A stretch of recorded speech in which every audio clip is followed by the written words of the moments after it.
बात करते हैं कॉग्निजेबल ऑफेंस और नॉन कॉग्निजेबल ऑफेंस की, यानी कि संघीय अपराध संघीय मामलों की और असंघीय अपराध असंघीय मामलों की। संघीय अपराध वह अपराध होंगे जिन्हें सीआरपीसी की धारा 2C में परिभाषित किया गया है, जिसके अनुसार संघीय अपराध को प्रथम अनुसूची यानी कि फर्स्ट शेड्यूल में यदि संघीय बताया गया है तो वह संघीय अपराध होंगे। और इसी प्रकार से असंघीय अपराध को सीआरपीसी की धारा 2L में परिभाषित किया गया है, जिसके अनुसार असंघीय मामले या असंघीय अपराध वह होंगे जिसे सीआरपीसी के फर्स्ट शेड्यूल यानी कि प्रथम अनुसूची में असंघीय बताया गया है। दोस्तों, हमने परिभाषा की तो बात कर ली, अब प्रक्रिया की बात कर लेते हैं। इस प्रकार के मामलों अपराधों में किस प्रकार की प्रक्रिया अपनाई जाती है। यदि कोई गंभीर प्रवृत्ति का अपराध कारित करता है तो उसे कॉग्निजेबल ऑफेंस यानी कि संघीय मामलों की श्रेणी में रखा जाता है। इस प्रकार के अपराध को कारित करने वाले व्यक्ति को पुलिस बिना वारंट के यानी कि न्यायालय की इजाजत के गिरफ्तार कर सकती है और आवश्यक बल का प्रयोग इनके खिलाफ कर सकती है। ऐसे अपराध कौन कौन से हो सकते हैं, जैसे कोई किसी का मर्डर कारित कर देता है, कोई लूट कारित करता है, या कोई ऐसी मारपीट किसी व्यक्ति के साथ करता है जिससे उसे गंभीर चोटें आ जाती है, वह चलने फिरने के लायक नहीं बचता है। इस प्रकार के बहुत से मामले जो आईपीसी में बताए गए हैं और अन्य विधियों में भी जिसके लिए प्रोविजन किया गया है, तो इस प्रकार के मामलों को संघीय अपराधों की श्रेणी में रखा गया है। और अब बात कर लेते हैं कि असंघीय अपराध कौन से हो सकते हैं, नॉन कॉग्निजेबल ऑफेंस कौन से हो सकते हैं। जिन अपराधों में साधारण प्रवृत्ति के अपराध कारित किए जाते हैं उन्हें असंघीय अपराध की श्रेणी में रखा जाता है। जैसे कोई किसी के साथ साधारण मारपीट कर लेते हैं, कोई किसी के साथ गाली गलौज कर देता है, कोई जान से मारने की धमकी आदि के जैसे भी अपराध साधारण प्रवृत्ति के जिसे आईपीसी और अन्य विधियों में बताया गया है यदि कारित करता है तो उन्हें नॉन कॉग्निजेबल ऑफेंस यानी कि असंघीय अपराधों की श्रेणी में रखा गया है। इनके खिलाफ ऐसे कठोर कार्रवाई नहीं करती है पुलिस, और पुलिस असंघीय मामलों में बिना वारंट के बिना न्यायालय की इजाजत के किसी भी व्यक्ति को गिरफ्तार नहीं कर सकती है। और यह लाजमी भी है।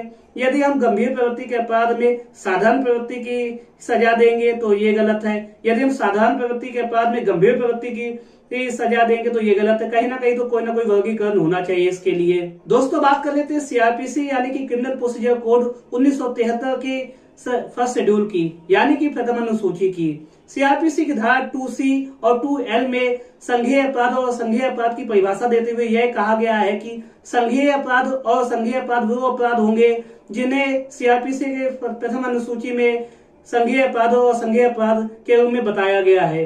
भारतीय दंड संहिता 1860 यानी कि आईपीसी के द्वारा जितने भी दंडनीय अपराध है उनके विषय में सीआरपीसी के फर्स्ट शेड्यूल में ये उन्हें का विवरण दिया गया है और ऐसा ही अपराधों के विषय में बताया गया है कि कौन से अपराध संघीय होंगे, कौन से अपराध असंघीय होंगे, और कौन से अपराध जमानती होंगे और कौन से अपराध अजमानती होंगे, और इनका किन न्यायालयों में विचारण होगा। दोस्तों, अन्य विधियों के लिए भी यह प्रावधान किया गया है कि जो अन्य एक्ट होते हैं जैसे कि एनडीपीएस एक्ट हो गया, आर्म्स एक्ट हो गया, पॉल्यूशन एक्ट हो गया, ऐसे ना जाने कितने एक्ट है जो संसद और राज्यों की विधानसभा में बनाए जाते हैं, उनके विषय में यह कहा गया है कि अगर ऐसे विधियों में ऐसे एक्ट में संघीय और असंघीय अपराधों के विषय में नहीं बताया गया, उनका विवरण नहीं दिया गया है, तो जो अपराध मृत्यु से दंडनीय होंगे, आजीवन कारावास से दंडनीय होंगे, 7 वर्ष से अधिक के कारावास से दंडनीय होंगे, तो ऐसे अपराध संघीय अपराध होंगे और गैर जमानती अपराध होंगे। इनका विचारण सेशन न्यायालय में होगा यानी कि सत्र न्यायालय में होगा। और जो अपराध 3 वर्ष से अधिक के कारावास से और 7 वर्ष तक के कारावास से दंडनीय होंगे, तो ये भी अपराध संघीय होंगे और यह गैर जमानती होंगे। इनका विचारण प्रथम श्रेणी के मजिस्ट्रेट क्या होगा। और अब असंघीय अपराधों के विषय में बात कर लेते हैं। तो प्रथम अनुसूची में यह बताया गया है कि जो अपराध 3 वर्ष तक के सजा के से कारावास से दंडनीय किए जाएंगे तो ऐसे मामले असंघीय होंगे और यह जमानती होंगे। इनका विचारण किसी भी मजिस्ट्रेट या न्यायालय का हो सकता है। तो दोस्तों, इस प्रकार से सीआरपीसी में संघीय अपराध और संघीय अपराध के विषय में बताया गया है। दोस्तों, मुझे पूरा यकीन है आज की वीडियो के माध्यम से आप संघीय अपराध यानी कि कॉग्निजेबल ऑफेंस और नॉन कॉग्निजेबल ऑफेंस यानी कि असंघीय अपराध को पूरी तरीके से समझ गए हैं। यदि आपको यह वीडियो अच्छा लगा है तो मेरे चैनल को सब्सक्राइब कीजिए, वीडियो को लाइक कीजिए। यदि कोई दुविधा है तो कमेंट कीजिए।